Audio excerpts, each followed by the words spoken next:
நம்முடைய ஆவியில எத்தனை விதம் சொன்னானே ஃபர்ஸ்ட் உதடு, நாவு, வாய், பேச்சு, மூச்சு, பிராணன், எலும்பு.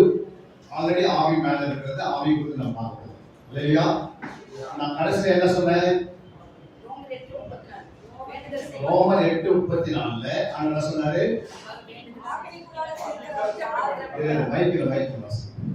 ஆக்கினிக்குள்ளாக தீர்க்கிறவன் யார்?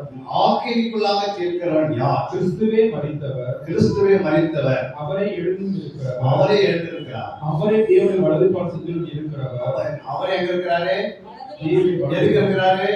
நமக்காக வேண்டியது செய்கிறார். அதாவது எதுக்கு வேண்டியது செய்யறாருன்னா, நம்முடைய ஆக்கினிக்குள்ளாக தீர்க்காதபடிக்கு ஆண்டவராக இயேசு கிறிஸ்து பிரதான ஆசிரியராக மெல்கிசேதேக்கின் முறைமையின்படி என்ன பண்றாரு?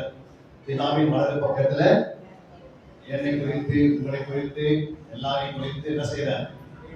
யார் நம்ம ஆக்கினிக்குள்ளாக தீர்க்காதபடிக்கு ஒவ்வொரு நாள் தேவன் என்ன பண்றாரு? எஸ் நமக்காக மறைத்து பேசினேன் இல்லையா? அதே நீங்க 7ஆம் அதிகாரமா வாசிக்கிறாங்க. இவரு 7:35 நினைக்கிறேன்.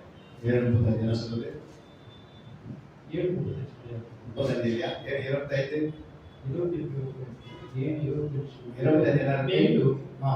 தமது மூலமாக தேவனுக்கு சேர்ந்தவர்களுக்கு வேண்டுதல் செய்யும்படி அவர் எப்பொழுது உயிரோடு இருக்கிறபடியால் அவளை முற்றுமுடிய ரட்சிக்க நம்மை முற்றுமுடிய ரட்சிக்கபடியாக அவர் எப்படி இருக்கிறாரு? அப்போ நம்முடைய ரட்சிப்பு, நம்ம ரட்சிக்கப்பட்ட மாதிரி அந்த ரட்சிப்பை வந்து பிசாசு என்ன பண்ணுவோம்? ரட்சிப்பின் உள்ளது எப்படியாவது பின்மாற்றம் செய்வது முயற்சி பண்ணும். ஆனா ஆண்டவர் என்ன பண்ற? நமக்காக முற்றுமுடிய நம்ம ரட்சிக்க முடியாங்க. அப்படின்னா நித்திய ரட்சிப்புகளை நுழைவதற்கு, பூரண ரட்சிப்புகளை நுழைவதற்கு நம்ம ஆண்டவரை செய்வார். ஒவ்வொரு நாளும் நமக்காக வேண்டுதல் செய்கிறேன். அப்போ தூதர்கள் இறங்கி ஏறுவோம். நீங்க ஒரு பாவம் செய்ய பாருங்க, ஒரு பொய் பேச பாருங்கன்னா அதுக்கு முன்னாடியே ஆண்டவர் முன்னாடி வந்து நின்று நீங்களாம் பேசலாம் அப்படின்னு மனசோட புத்தகத்தோடு நம்மளோட பேசணும் இல்லையா? அவர் தான் பேச நமக்கு தெரியாது. ஏன் அப்படின்னா இயேசு கிறிஸ்து நமக்காக நம்மை ஆக்கினிக்குள்ளாக தீர்க்கிறவன் யார்? அந்த இடத்துல நம்மை பாதுகாக்கிறாரு, ஜெபிக்கிறாரு. நம்முடைய முற்றுமுடிய ரட்சிக்கபடியாக என்ன பண்றாரு? வல்லவராய் இருந்து 10:22 படி 10:22 இல்ல 10:22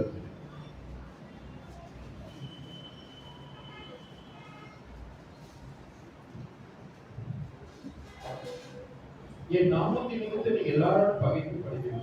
என் நாமத்தின் நிமித்தம் எல்லாராலும் நீங்கள் பகைக்கப்படுவீர்கள். முடிய வரைந்தும் நிலைத்திருப்பவனே. அப்போ என்ன பண்ண ஆண்டவரே? முடிய வரைந்தவன் என்ன செய்யணும்? நமக்கு ஒரு நிலைமை இருக்கு. நமக்கு ஆண்டவர் சொல்றாரு, நீங்க முடிய வரைந்து என்ன பண்ணுங்க? ஜபத்தில் அப்படியே நினைக்கிறது. சபைக்கு வர்றதுல என்ன பண்ணு? சபை விட்டுடாது மகனே, மகனே சபையை வந்து விட்டு விடாது. ஆண்டவர் டக்குன்னு சொல்லுவாரு, சண்டே கிளாஸ் விட்டு விடாது, பைபிள் கிளாஸ் விட்டுடாது, இரவு ஜபத்தை விட்டுடாது, உபவாசத்தை என்ன பண்ணாரு? விட்டுடாது, 72 மணி நேரம் பிரேயர் என்ன பண்ணாரு? விட்டுடாது சொல்லி முடிய வரைந்து வரைக்கும் என்ன பண்ணு? நீ சபையில நிலை நிற்கணும். நம்ம என்ன பண்றோம்? வேற தேவையில்லாத போய் நிலை நிற்கணும். அல்லேலூயா. தேவையில்லாத இடத்துக்கு போனோம்னா அந்த ரட்சிப்பை நம்ம இழந்து போக முடியும். அதனால 9:29 வாசிக்கும் போது எபிரேயர்ல 9:29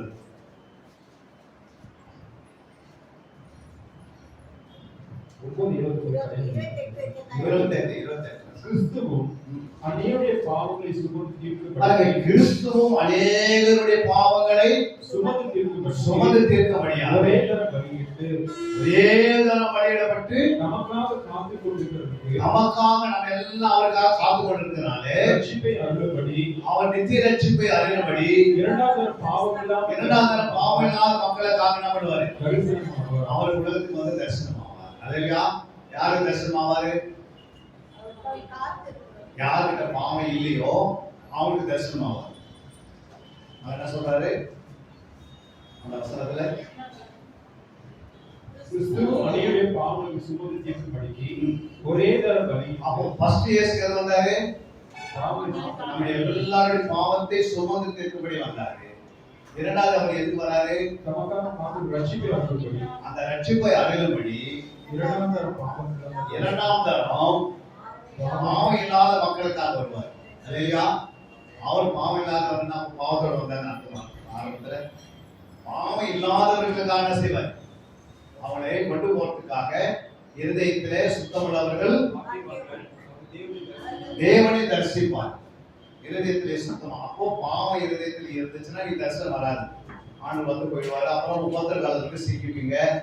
அப்புறம் அந்த உபத்திர காலத்துல உங்களுக்கு சொல்லி தரத்துக்கு எங்களை போல ஆட்கள் இருக்காது. இல்லையா? உபத்திர காலத்துல என்ன இருக்காது? கோவில பசுத்தாவில் இருக்க மாட்டாரு, சபை இருக்காது, வேதம் இருக்காது, அந்த கிறிஸ்து ஆதிக்கம் பெரிதார். அப்போ அவன் வந்து சர்ச்சை நடத்துவான். அவர் சொல்றாரு நான் நடத்துறேன், நீங்க உட்காரணும். இல்லையா? ஃபர்ஸ்ட் நம்ம வந்து உட்கார சொல்லும் போது பைபிள் படினா படிக்கிறது இல்லை, ஜெபம் பண்ணுனா ஜெபம் பண்றது இல்லை, உபவாசத்துக்கு வாங்கினா வரதில்லை, இரவு ஜெபத்துக்கு வாங்கினா வரதில்லை. புரியுங்களா? நீ ஆண்டவரை நம்பி வரும்போது ஆண்டவர் உன்னுடைய எல்லா தேவையும் என்ன பண்ணுவார்? சந்திப்பார். புரியுங்களா? ஆண்டவர் ஒரு நாள் நீ வேலையை இழந்து வர்றதுனால அந்த ஓனர் வந்து நம்ப முடியாது, அந்த அதிகாரி வேலையை தூக்க முடியாது. தானியேல் கூட நம்பினார், வேலையில் தான் இருந்தார். ஒரு நாள் அவர் காலையில் ஜெபம் பண்ணாரு, மத்தியானம் ஜெபம் பண்ணார், நைட் ஜெபம் பண்ணார். அவர் வேலை விட்டு தூக்கிட்டு போல தூக்க கூடாது. அவர் செய்த வேலையை அவர் ஜெபம் பண்ணார். சட்டம் வந்துருச்சு. கவர்மெண்ட் என்ன பண்ணிட்டாங்க? யாதொரு தெய்வத்தை என்ன பண்ணக்கூடாது, 30 நாளைக்கு வணங்கக்கூடாது. லெட்டர் தானியலுக்கு தான் வந்தது. தானியல் அன்னைக்கு லீவ் போட்டு ஜெபம் பண்ணி இருக்கலாம். லீவ் போடாதே என்ன பண்றாரு? அந்த பக்கத்துல கையெழுத்து வைக்கப்பட்டது அந்த பக்கத்து கையெழுத்து வைக்கப்பட்டிருந்தோம். வீட்டுக்குள்ள போய் மேலறையில இருசும் நேராக எருசலேம் பார்த்து ஜெபம் பண்றாரு. ஆண்டவரே எருசலேம் ரட்சிக்கப்படணும், எருசலேம் சீக்கிரம் நான் போகணும் அப்படி எருசலேம் பார்த்து ஜெபம் பண்ணிருக்காரு. அப்போ அவருக்கு என்ன பண்ணிட்டு சம்பளம் அன்னைக்கு போட்டு தந்துருக்கூடாது. ஆனா அவர் 3 வேலை ஜெபம் பண்ணதுனால அந்த ராஜா நம்மள தருவி ராஜா கரியம் ராஜாவின் காலத்திலும் பெர்சினான் கோடசின் ராஜ்யபாலி காலத்தில் தானியேல் ஜெயமான். ஏன் ஜெயமா இருந்தது? அவர் டியூட்டிலே ஜெபம் பண்றாரு. அல்லேலூயா. சர்வம் பண்ண வேலை செய்ய அவர் என்ன பண்ணார்? 3 வேலை ஜெபம் பண்ணார். நானும் சர்வம் பண்ண வேலை செய்ய ஜெபம் பண்ணேன். நேற்று சாட்சி கொடுக்கும் போது ஓட அழகாக எல்லாம் அங்க வேலை மேலே இந்த வருஷம் நாங்க ரிட்டைர்மெண்ட் 28. அப்போ என்னை வந்து என்ன சொன்னாங்க, அவங்க வந்து பார்ட்டி கொடுத்தாங்க. அந்த பார்ட்டியில நம்ம வந்து பேசும்போது எல்லாமே என்ன பண்றாங்க? அழ ஆரம்பிச்சிட்டாங்க.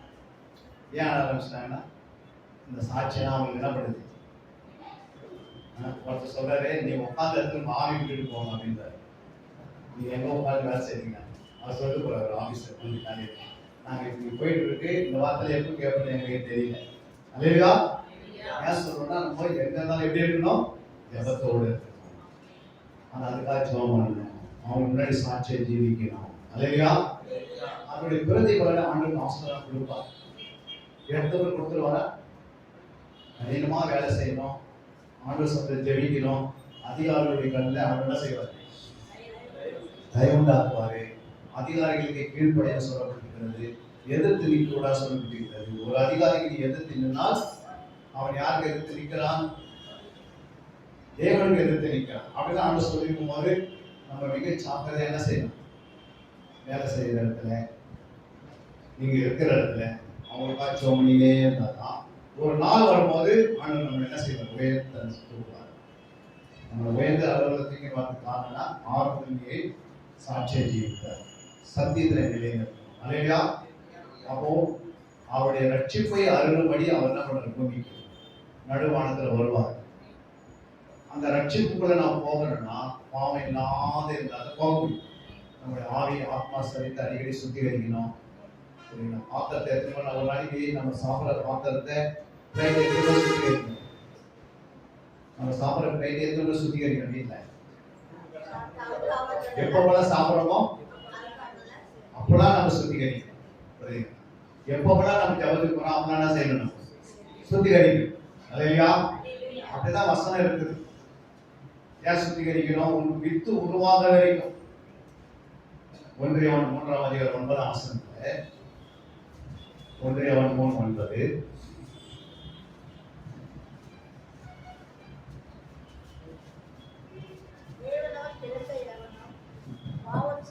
தேவனால் பிறந்த எவனும் பாவம் செய்யான், ஏனெனில் அவருடைய வித்து அவனுக்குள் தரித்திருக்கிறது. அவன் தேவனால் பிறந்தபடினால் பாவம் செய்ய மாட்டான். பாருங்க, தேவனால் பிறந்த எவனும். நம்மள யாரால் பிறந்தோம்? தேவனால் பிறந்தவருக்கு. அடுத்தது என்ன சொல்றாரு? தேவனால் பிறந்த எவனும் பாவம் செய்யான், ஏனெனில் அவருடைய வித்து. அப்போ அவருடைய வித்து நமக்குள்ள தரித்திருந்தால், முன்னாடி கொண்டு வந்து நமக்கு என்னதான் பாவத்தை கொண்டு வச்சாலும் அந்த பாவத்துக்கு இடம் இருக்கும். இல்லையா? அதனால்தான் தாவீதுக்கு முன்னாடி ஒரு அழகான பெண்ணை முன்னாடி வச்சாங்க. தாவீது படுத்திருந்த கட்டிலே யார் படுத்தது? அந்த அழகான பெண் படுத்திருந்தாங்க. என்னாச்சு சொல்லுங்க. தாவீது அந்த பெண்ணை அறியவே இல்லை. அப்ப தாவீது எப்படி வந்தாரு? அவனுடைய இருதயத்தை ஏற்றுவாங்க. இல்லையா? ஆரம்பம் பாவம் செய்தது உண்டு, ஆனா முடிவோ எப்படின்னா அதே மாதிரி யோசேப்பு எடுத்துங்க. யோசேப்பு பாருங்க, அவன் தனிமையா இருக்கிறான் அந்த வீட்டுல இல்ல, ஆனா அவனுக்கு பாவம் செய்வதற்கு வழி திறந்தது. ஆனா அவன் என்ன பண்ண? வசனம் அவன் இருதயத்தில் இருந்ததுனா அவன் நடைகள் பிசக்குவதில்லை. வசனம் இருதயத்தில் இருந்தா அந்த இடத்துல என்ன பண்ண? தவறான வழிக்கு நம்ம போவோம். அப்போ யோசேப்பு தன்னை என்ன பண்ணிட்டான்? காத்து கொண்டான். ஈசாக்கு எடுத்துக்கொள்ளுங்க. புரியுங்களா? ஈசாக்கும் கடைசி வரைக்கும் தனிமையாக கல்யாணம் ஆக இருக்கும். மாலை வயசு. புரியுங்களா? இங்க தப்பு பண்ண என்ன இருக்குதா? எப்போ பார்த்தாலும் வேதத்தை கவனம் பண்றாரு. வாலிபன் தன் வழியை எதனா சுத்தம் பண்ணுவான். அப்போ வாலிபன், ஈசாக்கு வாலிபன், ஆனால் அவன் என்ன செய்தாரு? எப்போதும் வேதத்தை எடுத்து தியானம் பண்ணியே இருந்தார். அதனால பாவம் அவனுக்கு முன்னாடி என்ன பண்ண முடியல, நிற்க முடியல, தன்னைத்தான ஓட ஆரம்பிச்சிச்சு. அல்லேலூயா. எஸ்தர் எடுத்துங்க, தனிமையான வீட்டுல தனி ஒரே பொண்ணு தான். அல்லேலூயா. ஆனா வாலிப பிள்ளையாத்துல எந்த மனுஷனுக்கு பின்னாடி என்ன பண்ண போகல. அதுக்கு ஒரு ராஜாவே கொடுத்தார். அந்த அளவுக்கு தன் கற்பை காத்துக்கிட்டார். கடைசி நாட்கள்ல பிசாசு இன்னைக்கு தந்திரமா வந்து ஜனங்களை என்ன பண்ணுறாங்க? ஒருத்தர் சொல்றாரு, இன்னைக்கு வந்து எங்களுடைய குலத்துல முடிய வந்து விரிச்சிட்டு போட்டு வரைய மாட்டாங்க. ஆனா கிறிஸ்துவ தான் முடிய நிறைய பண்ண தச்சுக்கு வரும்போது அப்படின்னு நான் சொல்றாரு. ரெண்டாவது சொல்லிட்டு என்ன சொல்றாருன்னா, நிறைய தவறு செய்யணும் இந்த கிறிஸ்துவ தான் அப்படின்றார். கிறிஸ்துடைய பெண்கள் தான். அவர் யாரு? ரட்சிக்கப்படாத ஒரு மனுஷன் என்ற பேசுறது. ஏன்னா அவங்க முடிய விரிச்சு கட்டிக்கு வராங்க, இந்த மாதிரி யாருமே வரமாட்டாங்க. அப்ப என்ன நிலைமை? பரிசுத்த காண தெரியல, படிச்சுட்டாங்க நிறையா, ஆண்டவர் ஆராதனைக்கு சொல்றாங்க. ஆனா அவங்க எப்படி நிலைமை எப்படி இருக்கு? பரிதாபமா இருக்கு. தேவ பயம் இல்லையே. காசு சொன்னாலும் எடுத்துக்கிறது இல்லை, அம்மா சொன்னாலும் எடுக்கிறது இல்லை, சமுதாயம் சொன்னாலும் எடுக்கிறது இல்லை. எனக்கு எல்லாம் தெரியும் சொன்னீங்க. ஆண்களுடைய ட்ரெஸ் பெண்கள் தான் பண்ணக்கூடாது, போடக்கூடாது. அவரை டைட்டா பண்ணது உட்காராங்க சர்ச்சு. எப்படி ஆண்கள் மகிழ்ச்சிப்படுவாரா? நம்ம யார் எடுத்து கொடுக்குறது? அம்மாவே எடுத்து கொடுக்குறாங்க. நீ போட்டு போமா, ஜாலியா இருந்து ஜாலியாக தான் போட்டு வந்தாங்க. ஆனா ஆண்டவர்களே ஜாலியா இருப்பாரா? ஆண்டு சந்தோஷப்படுவாரா? அப்ப நம்ம எப்படி இருக்கணும்? வசனத்தை காத்துக்கணும். ஏன்னா கடைசி நாட்களே, கடைசி கொடிய நாட்களே, பொல்லாத நாட்கள், ஆண்டுடைய வருகை நாட்கள், ரகசிய வருகை நெருங்கி இருக்கிற நாட்கள், பாவம் பெருத்த நாட்கள், அக்கிரமம் பெருத்த நாட்கள், பூமியில அழிவு பெருகிய நாட்கள். ஆண்டு சொன்ன மத்திய 24 சொல்லப்பட்ட அந்த 7 அடையாளங்கள்ல 5 அடையாளம் நடந்தே இருக்கு. எத்தனை அடையாளம்? அங்கங்க பூமி அதிர்ச்சி வந்துட்டே இருக்கு, அங்கங்க பஞ்சங்கள் வருது, அங்கங்க கொள்ளை நோய்கள் வரும், அங்கங்க என்ன பண்ணுது, யுத்தங்கள் வந்து கொண்டிருக்கு. வேற சாவி என்ன, திடீர்னு பூமி அதிர்ந்து சுனாமி வருது, திடீர்னு மழை வந்து என்ன பண்ணுது, ஊரே வீடெல்லாம் நிரம்பி தண்ணி நிற்குது. புரியுங்களா? அதான் சாவின்னு சொல்றேன் நான். இதெல்லாம் ஒரு 5 காரியம் என்ன பண்ணுது, வேகமா நடக்குது, நமக்கு தெரியுது. இதெல்லாம் வந்து முடிவுக்கு ஆரம்பம். கொஞ்ச நாள்ல என்ன பண்ண என் வரைக்கும் வந்துடும், நீங்க ஜாக்கிரதையா இருங்க, நீங்க போன பசுமா வாழுங்க, முடிவு வந்து நிலைத்திருங்க, சத்தியத்துல நிலைத்திருங்க, தேவனுடைய பயத்துல நிலைத்திருங்க, ஆலயத்துல விடாதீங்க, உபவாசத்தை விடாதீங்க, உன் தனிப்பட்ட ஜபத்தை பெருகு பண்ணுங்க, உங்களுடைய குடும்பத்துல ஜபத்தை பெருகு பண்ணுங்க. ஆண்டவர் என்ன பண்ற, எச்சரிக்கையேங்கிறார். நம்ம எல்லாத்தையும் கேட்டுட்டு என்ன பண்றோம், எந்த ஜபத்தையும் பண்றது இல்லையா? காலையில வேலைக்கு போறேன், சாயந்தரம் வந்து டயர்டு வந்து வந்துடுறான், அதோட மறுபடியும் காலையில போறேன். வீட்டுல அம்மா ஜாப் பண்ணுறதுக்கு பையனை கூப்பிட்டா அவன் நைட்டெல்லாம் என்ன பண்ணான், நேரத்துலாம் நேற்று போய் காலேஜ் போய் வந்தாரு, அது ரொம்ப டயர்டு இருந்தது. அதே கிரிக்கெட் போட்டு பாரு, நைட் 1 மணிக்கு வைக்க உட்காந்து இருக்கா இல்லையா? அது பார்க்கலாம், பரவாயில்ல, டயர்டுன்னு சொல்லலாம், அது டயர்டு இல்லையா? அப்ப என்ன ஆகுதுன்னா, கடைசி நாட்களிலே அந்த மிக ஜாகிரதையா. இப்ப கடைசியாக நம்ம பார்க்க வேண்டியது எதை பார்க்கணும், ஆவி. பிராணங்கிறது எலும்பு முடிச்சுட்டுமா, எலும்பு முடிஞ்சாச்சு. இப்போ ஆவி, ஆவி குறித்து 2 வசனத்தை நான் வாசிக்கலாம். யாத்திரை 35:21, யாத்திராகும் 35:21. பின்பு எவர்களை அவர்கள் இருவரையும் எழுப்பி எவர்களை அவர்கள் ஆவி உற்சாகப்படுத்தினதோ அவர்கள் எல்லாரும் ஆசாரிப்பு கூடாரத்தின் வேலைக்கும் அதன் சகல ஊழியத்துக்கும் பரிசுத்த வஸ்திரங்களுக்கு ஏற்றவர்களை கர்த்தருக்கு காணிக்கையாக கொண்டு வந்தார்கள். பாருங்க, பின்பு எவர்களை அவர்கள் இருதை எழுப்பி எவர்களை அவர்கள் ஆவி உற்சாகப்படுத்தினதோ அவர்கள் எல்லாரும் ஆசாரிப்பு கூடாரத்தின் வேலைக்கும் அதன் சகல ஊழியத்துக்கும் பரிசுத்த வஸ்திரங்களுக்கும் ஏற்றவைகளை கர்த்தருக்கு காணிக்கையாக கொடுக்க வந்தார்கள். இல்லையா? நம்முடைய ஆவி எப்படி இருக்கணும், எப்பவுமே உற்சாகமாய் இருக்கணும். எப்படி இருக்கணும், ஆவியாக இறங்கிறதுக்கு முன்னாடியே நம்முடைய ஆவி உற்சாகமா இருக்கு. இல்லையா? இன்னொரு வசனத்தை வாசிப்பாங்க, சொல்ற நீதிமொழிகள் 11:13. நீதிமொழிகள் 11. புறம்புறி திரிகிறவர் ரகசியத்தை வெளிப்படுத்துகிறார், ஆவியில் உண்மை உள்ளவனோ காரியத்தை அடக்குகிறான். ஆவியில உண்மை உள்ளவனோ காரியத்தை அடக்குகிறான். புறம்பூரி இருக்கிறவன் ரகசியத்தை எப்போது வெளிப்படுத்துகிறான். நம்ம ஆவியில என்ன பண்ற, எப்பவுமே உண்மையா இருக்கணும். நம்முடைய ஆவி, நம்முடைய ஆவியில எப்படி இருக்கணும் அப்படின்னா, நீ பேசுற பேச்சு அது உண்மையா இருக்கு. சொல்லி எப்படி இருக்கணும், சொல் உண்மையா இருக்கு, வார்த்தை உண்மையா இருக்கு. எப்போ நம்முடைய ஆவியில. அப்ப நம்முடைய ஆவியில உண்மையா இருப்பதற்கு நம்ம என்ன செய்யணும், நம்முடைய பரிசுத்தமாய் காத்துக்கொள்ளணும். இல்லையா? நம்முடைய ஆவியை விடக்கூடாது. ஆவியில நம்ம பொய் சொல்லக்கூடாது. பொய் சொன்னா ஆவி தீபம் அணைஞ்சிடும். கொஞ்சம் கொஞ்சமா ஒரு பொய், 2 பொய், 3 பொய், 4 பொய் பேசினே இருக்கும். பேசிட்டு லாஸ்ட்ல பாத்தீங்கன்னா ஆவி போயிடும். ஆவியில இந்த உண்மை இல்லாத தன்மை இருந்தா ஆட்டோமேட்டிக் ஆவி நம்மளுக்கு என்ன பண்ண குறையும்.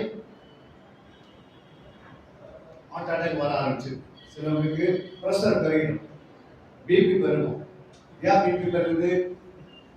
இதெல்லாம் வந்து ஆவியில நம்ம தொடர்ந்து பேசணும். அதாவது இந்த ஆவியை அடக்கணும், பரிசுத்தமா வைத்துக்கணும்னா ஆவியில எப்பவுமே துதிக்கணும். இல்லையா? அது பாடலை பாடணும். பிசாசு எப்பவுமே நம்ம கிட்ட வந்து போயிதான் இருப்பான். அவன் வருவான், விடுவான், அது சரியும் வருவான். ஏன்னா ஒரு ஊழியத்தை செய்யணும்னா அதுக்கு சாதனை விடுவான். நீங்க அதான் ஒரு காணி கொடுக்கணும், வீட்டில் சொல்லிட்டு 10,000 ரூபாய் நான் ஆண்டுக்கு காணி கொடுக்கணும். நீங்க அங்கே இங்க வரதுக்கு முன்னாடி 2-3 ஆவி நடு ரோட்ல வந்து என்ன சொல்லணும், அந்த 10,000 நீங்க சீட்டு போட்டா நான் 10,000 20,000 கொடுக்கணும். இங்க வரதுக்கு முன்னாடி காணிக்கொண்டு போறதுக்கு முன்னாடி என்ன பண்ணோம்? அதை போடுறதை நிறுத்தி. ஏன் அப்படின்னா நீங்க ஆவியில உண்மையா இருக்குன்னு ஆசைப்படுறோம். ஆனா பிசாசு சொல்லுவாங்க, நம்ம ஆவியில துதித்துக்கிட்டே வரணும். நம்முடைய ஆவியில எப்பவுமே என்ன செஞ்சு ஜெபித்துக்கிட்டே இருக்கணும். நம்முடைய ஆவியில எப்பவுமே சோதனை பண்ணிக்கிட்டே இருக்கணும். நம்முடைய ஆவியில எப்பவுமே என்ன செய்யணும்? பாட்டு பாடிட்டே இருக்கணும். ஏதாவது ஒரு பாடல் என்ன பண்ணணும்? பாட்டு பாடிட்டே வரணும். உங்களை பார்த்து 10 பேர் பைத்தியக்காரருக்கு போறாங்களே, பைத்தியக்காரன் போறான்னு சொல்லுவான். சொன்னாலும் பரவாயில்ல. அல்லையா ஒரு ஆண்டுக்கு பைத்தியக்காரன் மாறி தேவையில்லாத நம்ம வாய் என்ன பண்ணக்கூடாது, சும்மா வச்சிருக்க போடக்கூடாது. இருதயத்துல சிந்திக்கிட்டே வசனம் நிறைவேற்றாதான் சிந்திக்க முடியும். அது வந்து அடுத்த செக்ஷன் பண்ணப்படும். அடுத்த மாசம் உங்களுக்கு எழுதும். ஒவ்வொன்றும் நீ கற்றுட்டே இருக்கிறதுதான் சப்ஜெக்ட் மாறும். அப்போ உங்களுக்கு பேச்சுனா என்ன, சொல்லுனா என்ன, எலும்புனா என்ன, ஆவினா என்ன, உதடுனா என்ன, நாவுனா என்னன்னு வார்த்தை வரும்போது நம்ம எச்சரிக்கையாயிரும். ஃபர்ஸ்ட் நம்ம கடைக்கால் நல்லா இருந்தா என்ன பண்ண முடியும்? வீடு மேல எவ்வளவு கட்டாலும் ஸ்ட்ராங்கா இருக்கும். கடைக்கால தெரியும் சரிங்கன்னா பேச்சு வந்து சரியில்லாம பாருங்க, எதிர்ப்புக்காக என்ன பண்ணுறாங்க, உடனே வச்சுக்க மாட்டாங்க. ஏன்னா அவன் பேச்சே சரி இல்லையா? 5 நிமிஷத்துக்கு முன்னாடி நான் எப்படி பேசுறேன், 5 நிமிஷம் அவங்களுக்கு வேற மாதிரி பேசுறேன். சில பார்த்து 5 நிமிஷம் நல்லா பேசுறேன் இருக்கும், அப்புறம் 5 நிமிஷம் அவங்க என்ன பண்ணுவாங்க, இப்போதான் நீ சொன்ன அப்படின்னு கேட்டா அவங்க என்ன சொல்லுவாங்கன்னா, நான் எங்க சொல்றேன் அப்படின்னு. நம்ம கொஞ்ச நேரத்துக்கு முன்னாடி நான் அதை செய்யணும்னு சொன்னீங்க, நான் கொடுக்கணும்னு சொன்னீங்க, நானும் சொன்னீங்க. 5 நிமிஷத்துக்கு என்ன பண்ண, நான் சொல்லலையே, நான் சொல்லவே இருப்பேன். அப்படியே என்ன பண்ணுவாங்க, சத்தியம் பண்ணிடுவாங்க. ஏன்னா அவங்களுடைய வாய் ஆவி மாறினே, ஆவியில வெள்ளனை இல்லை. அல்லேலூயா. முதல் வசனத்தை வாசிக்கலாங்க. என்னாகும் 5:14. என்னாகும் 5:14. எரிச்சலின் ஆவி அவன் மேல் வந்து அவன் அவனுடைய மனைவி தீட்டுப்படுத்தப்பட்ட தன் மனைவி மேல் குரோதம் கொண்டிருந்தாலும் அல்லது அவன் மனைவி தீட்டுப்படாதிருக்க எரிச்சலின் ஆவி அவன் மேல் வந்து அவன் அவன் மேல் குரோதம் கொண்டிருந்தாலும். அல்லேலூயா. இன்னொரு ஆவி இருக்குதுன்னா பேரு எரிச்சலின் ஆவி. யார் பார்த்தா எரிச்சல் அடையும். புருஷனை பார்த்தாலும் எரிச்சல் அடிக்கும், பிள்ளைகளை பார்த்தாலும் எரிச்சல் அடிக்கும். சிலர் மனைவி பார்த்தா எரிச்சல் அடிக்கும், சிலர் அப்பா அம்மா பார்த்தாலும் அவங்க எரிச்சல். அது ஒரு எரிச்சல் ஆவி. அது என்ன செய்யும், அவங்க மேல வந்துருச்சுன்னா அது வெளிப்படும். அப்ப இது மாதிரி எரிச்சல் ஆவி ஒன்று இருக்குதுன்னு நமக்கு தெரியும்.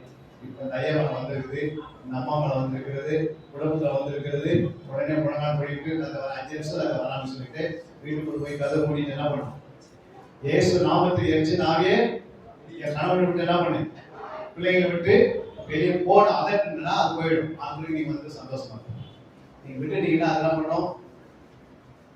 சொல்லுங்க, யார் யாருமே எரிச்சு நடந்தது தெரியுமா உங்களுக்கு? பைபிளை பாருங்க. எரிச்சலினால தன் குடும்பமே போயிடுச்சு. அதனால எரிச்சலின் ஆவி நம்ம வராதபடிக்கு விசுவாசமும் ஒரு ஆவி இருக்குது, அது எரிச்சலின் ஆவி. சரிங்களா? அதுக்கு அடுத்தது ஒரு வசனம் வாசிங்கன்னா அங்கே ரோமர் 8:1.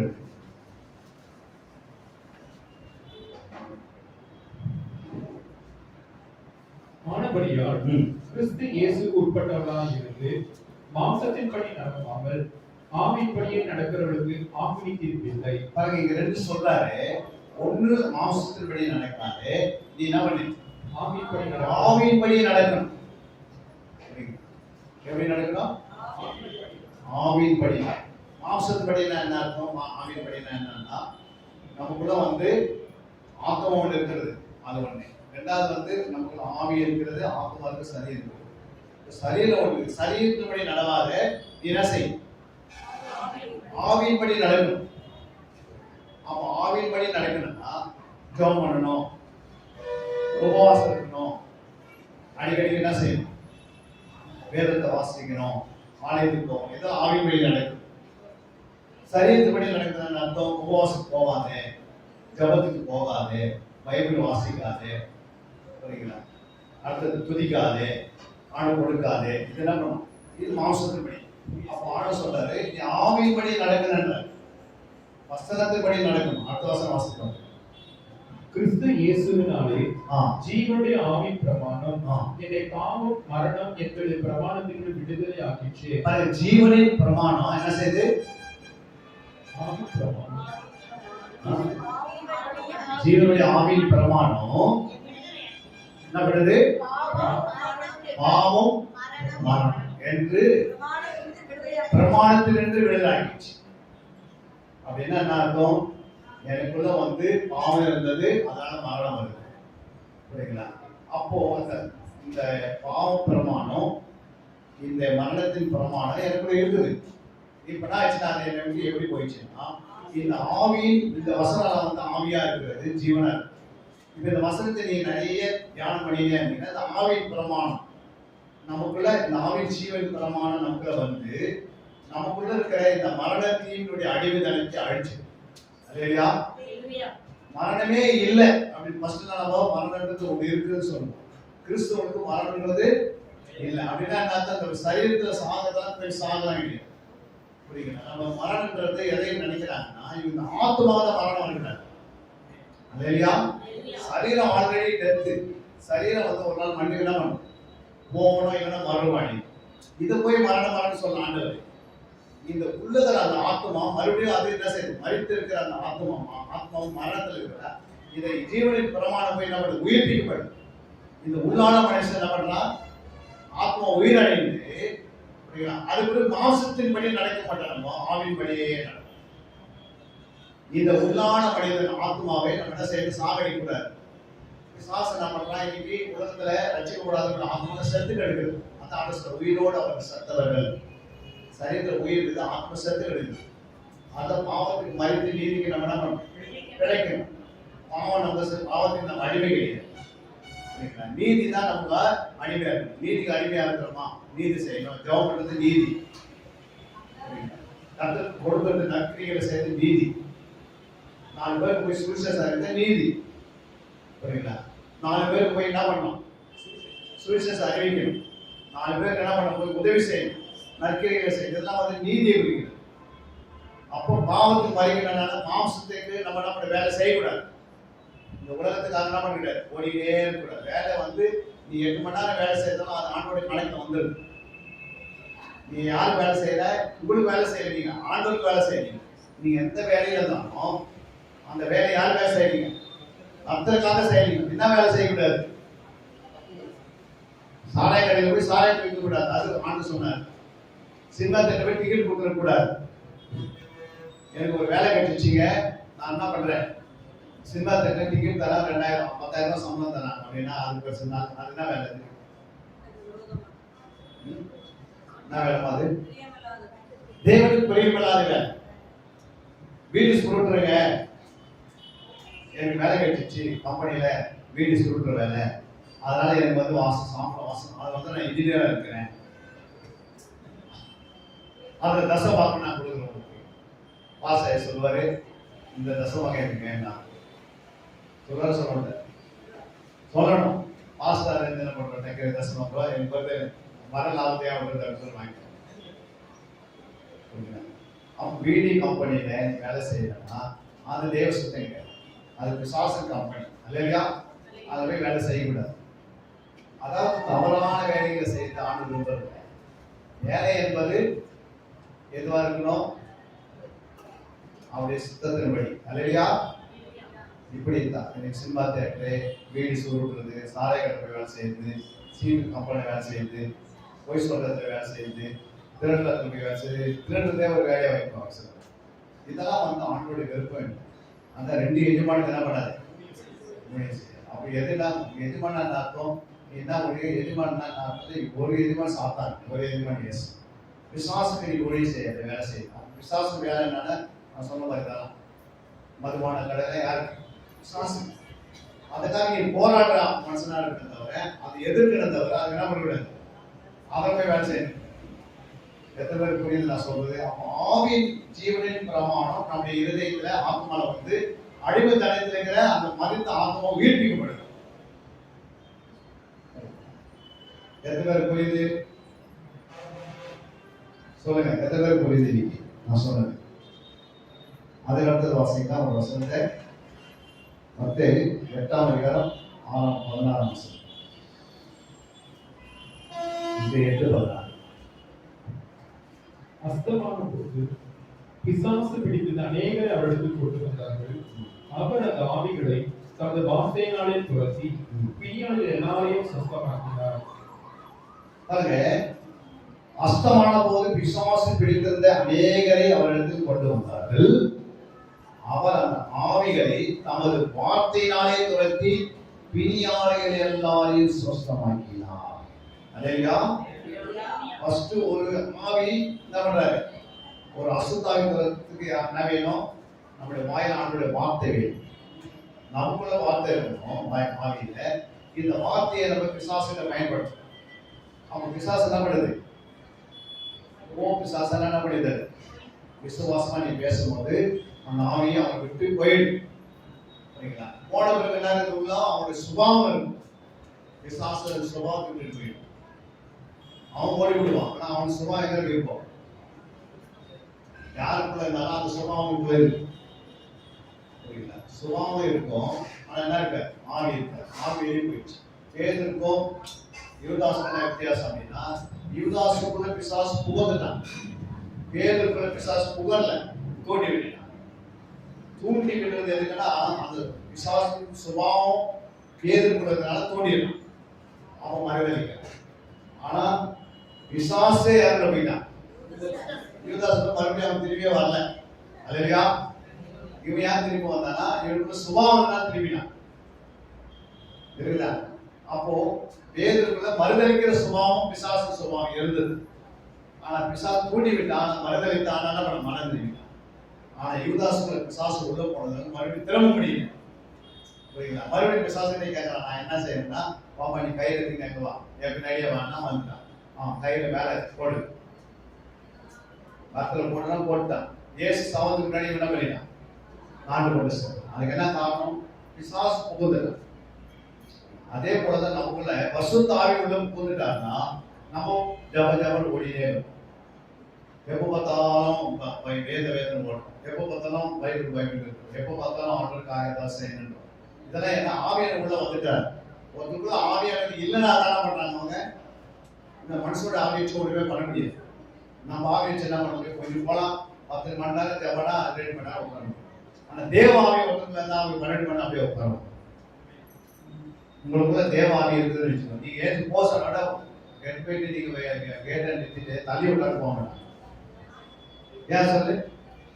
அவங்களுக்குள்ள தேவ ஆவியான இருக்கிறார். புரியுங்களா? அவங்களுக்குள்ள வேற ஆவின்னா மனுஷன் ஆவின்னா 2 மணி நேரம் உட்காரும். அவ்வளோதான் கெப்பாசிட்டி.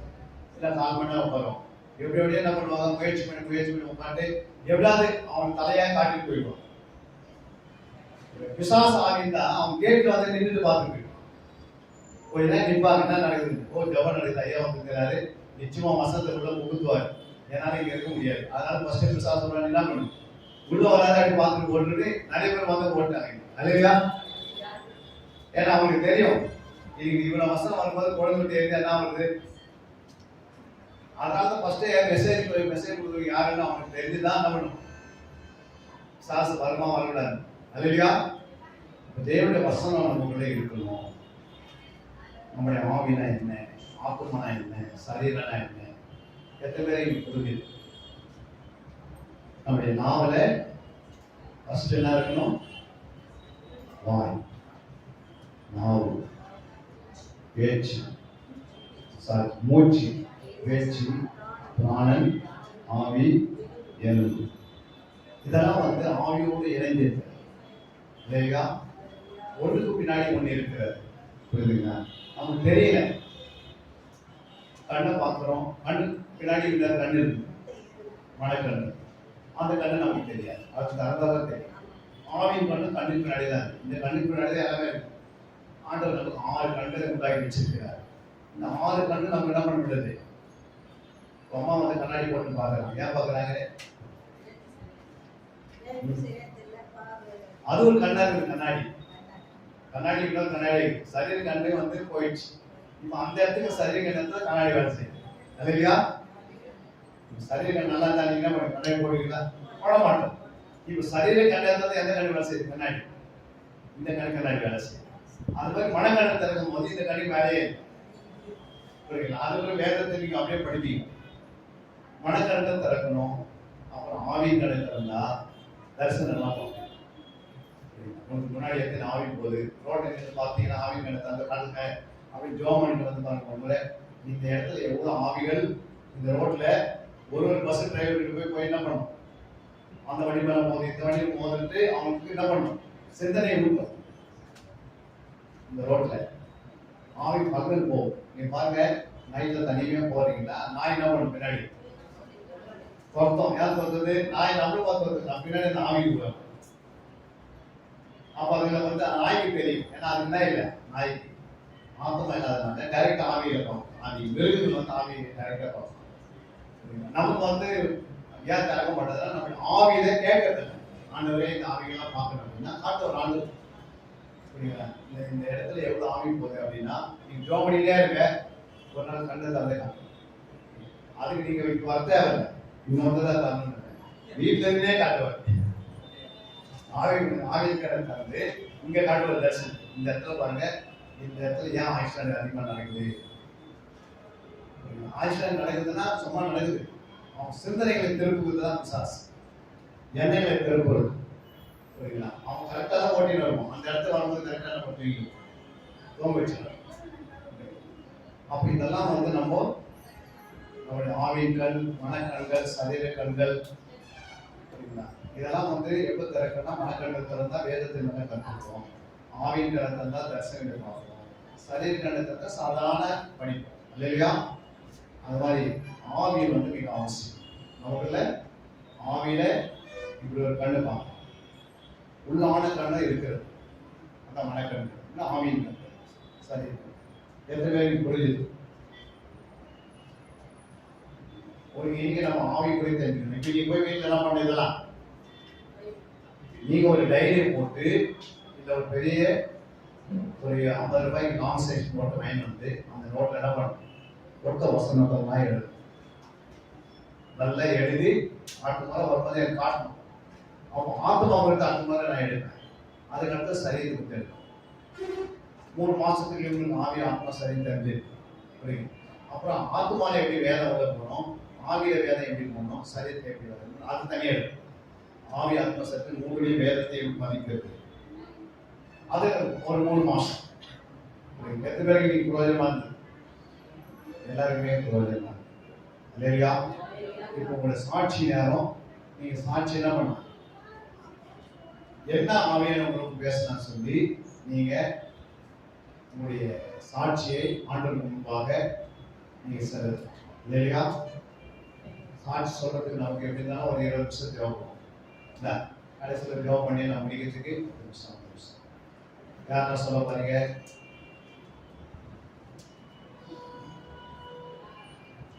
அவன் பண்ணிட்டு அவன் பக்கம் திருப்பி சாட்சி சொல்றா, அவன் ஏன் சாட்சி சொல்றான்.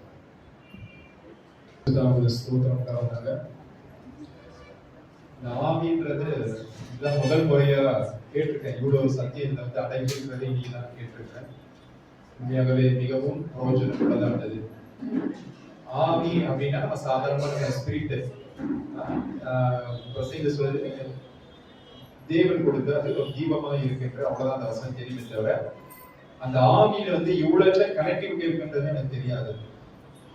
ஸோ இந்த ஆவிக்கும் கண்ணுக்கும் ஒரு கனெக்டிவிட்டி, ஆவியும் நாவுக்கும் ஒரு கனெக்டிவிட்டி, ஆவிக்கும் பிராணனுக்கும் ஒரு கனெக்டிவிட்டி, இப்படிலாம் வந்து இதுக்குள்ள இருக்குன்றது உண்மையாகவே எனக்கு தெரியாது.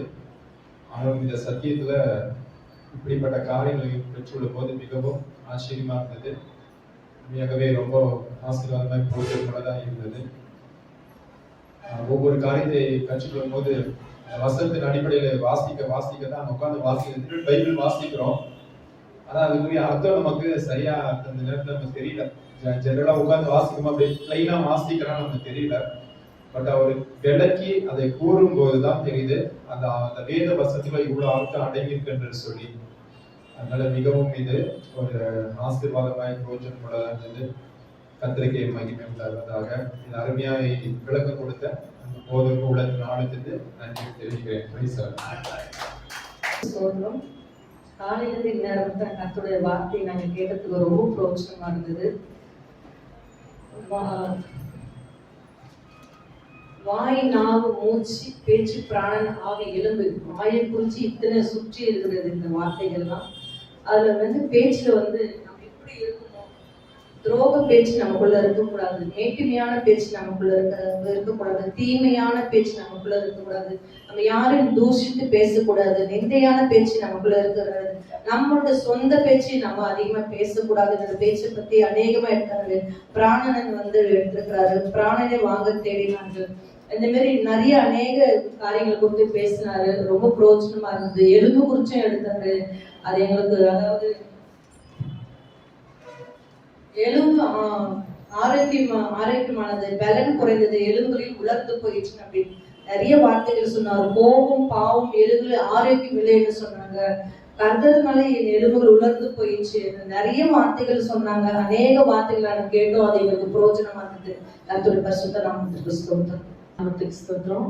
இந்த நாள்ல பாத்தீங்கன்னா சிஸ்டர் ஃபர்ஸ்ட் எடுக்கும்போது கூட அந்த வேதத்துல இருந்து 3 வார்த்தை அதை கத்துக்கணும்னு சொல்லும்போது எனக்குள்ள பாத்தீங்கன்னா இன்னும் உற்சாகம். அப்போ வேதத்தை இன்னும் நம்ம ஆராய்ந்து அறியணும், இன்னும் வேதத்தை கத்துக்கணும் அப்படின்னு எனக்குள்ள மனசுல என்ன பண்ணுது, ஒரு தூண்டுதலை கர்த்தர் எனக்கு ஏற்படுத்தினார். அது மாத்திரம் இல்ல, ஐயா சொல்லும் போது இன்னும், அதாவது எனக்குள்ள தாகம், அந்த வேதத்துல உள்ள எல்லா மறைப்பொருள்களையும் நம்ம இன்னும் ஆராய்ந்து பார்க்கணும்னு சொல்லி என் இருதயத்துல ஒரு தூண்டுதலை கர்த்தர் கொடுத்திருக்காங்க. அதுக்காக கர்த்தருடைய பரிசுத்த நாமத்துக்கு ஸ்தோத்திரம். வேத பாடம் ரொம்ப பிரயோஜனமா இருந்துச்சு. நம்ம பொதுவா ஆவிக்குரிய மனுஷன் அப்படின்னு சொல்லிடுறோம். ஆனா இதுல இவ்வளவு பார்ட்ஸ்லாம் இருக்குது. அது நல்லா ஆழமா பாஸ்டர் சொல்லி கொடுத்தாங்க. ரொம்ப பிரயோஜனமா இருந்துச்சு. அது மாதிரி ஆலோசனையும் உங்கள் ஆவி, ஆத்மா, சரீரம் முழுவதும் குற்றமற்றதா இருக்கணும்னு காத்துக்கொள்ளணுங்க கர்த்தர் வரும் பொழுது அப்படின்னு சொல்லியிருக்காங்க. ஆனா அந்த ஆவியில இவ்வளவு வாயை காத்துக்கொள்ளணும், நாவு எல்லாத்தையும் காத்துக்கொள்ளணும் அப்படின்னு சொல்லும்போது ரொம்ப ஆச்சரியமா இருந்துச்சு. அது மாதிரி எலும்புக்கும் ஆவிக்கும் கனெக்டிவிட்டி இருக்குது அதை சொன்னாங்க. அது ரொம்ப யூஸ்ஃபுல்லா இருந்துச்சு. கர்த்தருக்கு ஸ்தோத்திரம். ஆவில இத்தனை இது இருக்குன்றது இப்பதான் எனக்கு அதிகமா படிக்க தெரியாது. இருந்தாலும் கேட்க கேட்க ஆசையா இருக்கு. இதை கேட்கணும்ன்ற ஒரு மனசுக்குள்ள ஒரு ஆர்வமா இருக்கு. எனக்கு தெரிஞ்சது வரைக்கும் நான் எழுதி வச்சிருக்கிறேன். அது போல 7 இது பேசினது எனக்கு ரொம்ப சந்தோஷமா இருந்துச்சு. போன மாசம் ரட்சிப்பை பத்தி சொன்னாரு. அதுல நான் 115 ரட்சிப்பை பத்தி வேதாகமத்துல இருந்து எடுத்து ஒவ்வொன்றும் எழுதி வச்சுக்கிறேன். பேசியது, சங்கீதம், ஒவ்வொன்றும் எனக்கு ரொம்ப சந்தோஷமா இருக்கு. என்னால முடியாதுன்னு நினைச்சேன். கர்த்தர் அதை முடிச்சு கர்த்தர். ஆவிக்குரிய வாழ்க்கை அப்படின்ட்டு என்ன சொல்றது, அந்த இதை பத்தி எனக்கு எதுவுமே தெரியாது. இந்த 2 மாசமா கிளாஸ் அட்டென்ட் பண்றதுனால நிறைய விஷயங்கள் தெரியுது. பைபிள்ல இவ்வளோலாம் இருக்குது அப்படின்னு. இது வரைக்கும் நான் பைபிள் இப்பதான் வாசிக்க ஆரம்பிச்சிருக்கேன். ஃபர்ஸ்ட்ல இருந்து வாசிச்சு இப்ப ஏசாயா வரைக்கும் வந்திருக்கேன். அப்போ கூட அந்த இதெல்லாம் அவ்வளவா எனக்கு புரியல. இப்ப இந்த 2 கிளாஸ் அட்டென்ட் பண்ணதுனால எவ்வளோ ஆவிக்குரிய விஷயம் இந்த இன்னைக்கு தெரிஞ்சுக்கிட்டேன். இந்த விஷயமெல்லாம் இவ்வளோ இருக்குன்றது இன்னைக்குதான் நான் தெரிஞ்சுக்கிட்டேன். பட் அது கேட்க கேட்க ரொம்ப ஆர்வமா இருக்கு. நோட்ஸ் எல்லாம் எடுத்து வச்சிருக்கேன். இனியும் கிளாஸ் அட்டென்ட் பண்ணி இன்னும் நல்லா இந்த பைபிள்ல நல்லா கத்துக்கணும்னு ஆசையா இருக்கேன். பிரயோஜனமா இருந்திருக்கும்னு நினைக்கிறேன் இல்லையா? உண்மையாகவே ரொம்ப ஆசீர்வாதமா இருந்தது. நல்ல ஒரு டீப்பா இது எங்களுக்கு முன்னாடி எடுத்திருக்காரு. அதான் நான் எல்லாத்துக்குமே சொல்லுவேன். எலும்புல ஆவி இருக்குதுன்னு எல்லாருக்கையும் சொல்லியிருக்கிறேன். உங்களுக்கு எப்படி தெரியும்வாங்க. ஏன்னா முதல் கிளாஸ்ல நான் பண்ணும்போது இதை சொல்லியிருக்கிறேன். நிறைய விஷயங்கள் ஒரு குடும்பம் கற்றுக்கிறது நிறைய விஷயம் நான் யூஸ் பண்ணியிருக்கிறேன். மினிஸ்ட்ரியிலும் சரி மற்ற கருத்தில் பயன்படுத்திருக்கிறேன். இன்னைக்கு உண்மையாக அந்த 7 காரியங்கள் இந்த ஆவிக்குள்ள இவ்வளோ 7 காரியங்கள் இருக்குது. அதில் எல்லாமே எனக்கு வாய், பேச்சு, நாவு இல்லையா, நம்முடைய கிரியைகள் எல்லாமே ஆவியில் இருக்குது. அதே போய்யா இது 7மே ஆத்மாவிலையும் வரும்.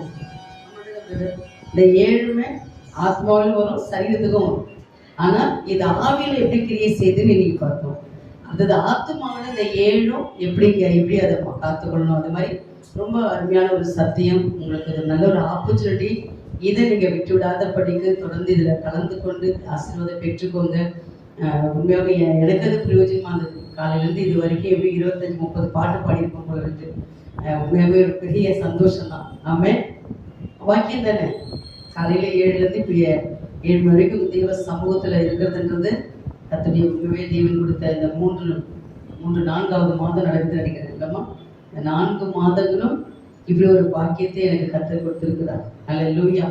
அதற்காக நான் தேவனை நல்ல சரியான பலவீனம் ஆனால் அதன் மத்தியில் இந்த நாள் முழுவதும் கர்த்தர் கிருபை செய்தார். உங்கள் எல்லாரையும் கொண்டு வந்து சத்தியத்தை அறிவுரை செய்தார். அன்பு தேவ பிள்ளைகளுக்காக நான் நன்றி செலுத்துகிறேன். உண்மையாகவே அவர்களுக்கும் எவ்வளோ சூழ்நிலைகள் மத்தியில் கூட வாஞ்சியோடு வந்து நம்மளுக்கு வார்த்தைகளை கொடுத்துருக்குறாங்க. இன்னும் நம்ம போக போக ஒரு டீப்பாக நம்மளுக்கு பிரயோஜனமாக இருக்கும் நான் விசுவாசிக்கிறேன். அல்லேலூயா. ஒரு 20 பேர் நான் இப்போ 2-3 கிளாஸ் எழுதுனதுல ஒரு 20 பேர் நான் எழுதி வச்சிருக்கிறேன். இவங்க அப்படியே ரெகுலராக வராமங்களா பார்த்துக்கலாம். வந்துட்டு அடுத்த வாரத்தை அட்டண்டன்ஸ் போட போகிறோம். அட்டண்டன்ஸ் போட்டால் தான் உங்களுக்கு நான் எல்லாத்தையும் ஒழுங்குபடுத்த முடியும் இல்லையா. இப்போது 10 கிளாஸ்னால் அதில் 8வது அட்டன் பண்ணிடணும். நம்மளோட அந்த 1 அப்படி தவறி போகலாம், வர முடியாத சூழ்நிலை இல்லையா. அந்த மாதிரி இப்போது 20 பேர் நம்ம எழுதியிருக்கிறோம். இப்போ 2-3 கிளாஸ் அட்டன் பண்ணவங்க. அதனால் முடிந்தவருக்கு அடுத்த தடவையும் அனௌன்ஸ் பண்ணும்போது உங்களுக்கு தெரிஞ்ச நம்மளை மட்டும் வச்சுக்காம உங்களுக்கு தெரிஞ்சவங்க என்ன பண்ணுங்க, கூட்டிகிட்டு வாங்க. இந்த நாளில் அவர்களும் நன்மை பெறட்டும், அவர்களும் சத்தியத்தில் வளரட்டும். கர்த்தர் உங்களை ஆசீர்வதிப்பார்.